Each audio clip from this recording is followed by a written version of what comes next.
যে দুই পরাশক্তির বিশ্ব রাজনীতিতে চীন এবং যুক্তরাষ্ট্র, দুই পরাশক্তির সাথে একসাথে ভারসাম্যপূর্ণ সম্পর্ক বজায় রাখা কি সম্ভব, বা এটা কি এখন প্র্যাকটিসিং বিভিন্ন দেশ কি সেটা রাখতে পারছে, বা আমাদের ক্ষেত্রে কি হবে? না, আসলে অন্য দেশ পারুক আর না পারুক আমাদের পারতে হবে, এটা পরিষ্কার কথা। দুটো কেন, আরো বেশি দিতে হয়, তার সঙ্গে আমাদের ভারসাম্য রাখতে হবে। এই কারণে যে বাংলাদেশ সবসময় শান্তিপূর্ণ এক ধরনের কূটনীতি তারা কিন্তু করেছে, এবং বাংলাদেশ আসলে অর্থনৈতিক যে প্রবৃদ্ধি উন্নয়ন সেগুলোতে গুরুত্ব দিচ্ছে।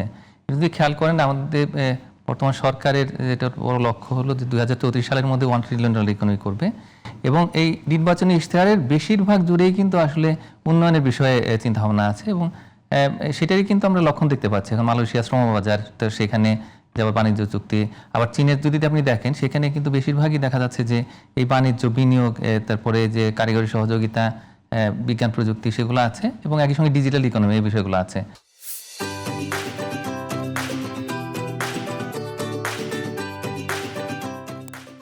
তো এবং অন্যান্য জায়গায় তো সহযোগিতা আমরা দেখতে পাচ্ছি আর কি। তো কিন্তু আসলে বাংলাদেশ তো আসলে অর্থনৈতিক উন্নয়নটাকে যেহেতু সামনে নিয়ে আসছে, তো এবং একই সঙ্গে যেটাতে আগে বলেছিলাম যে উন্নয়নের সঙ্গে নিরাপত্তা বা যে সার্বভৌমত্ব, তো সেগুলো তো একটা সঙ্গে আরেকটা জড়িত। কিন্তু এই ডিফেন্স মডার্নাইজেশনের এই জায়গাটাতে 2030 সালের মধ্যে আর কি আমরা যে 3D, তো এখানে নেভি করতে চাই এবং অন্যান্য জায়গাতে ইমপ্রুভ করতে চাই, আমরা এক্সপোর্টার হিসেবে আসলে আসতে চাই সামনে, যে আমাদের মানে বিশেষ করে যে ড্রোন এটসেট্রা ওগুলোতে।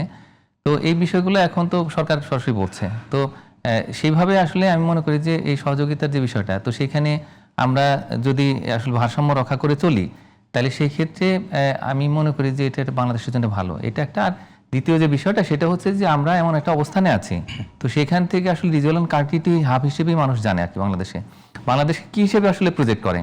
বাংলাদেশ যাতে ভবিষ্যতে এই যে পুরো এই যে আমাদের যে এয়ার স্পেসটা তো আসলে সিকিউরিটির জন্য না, মূলত আমরা যেমন ঢাকা এয়ারপোর্ট বা সেটা এগুলোকে যেন আর ওপেন করে দিয়ে এখানে হাব করি, তো সেটা দেখতে চায়।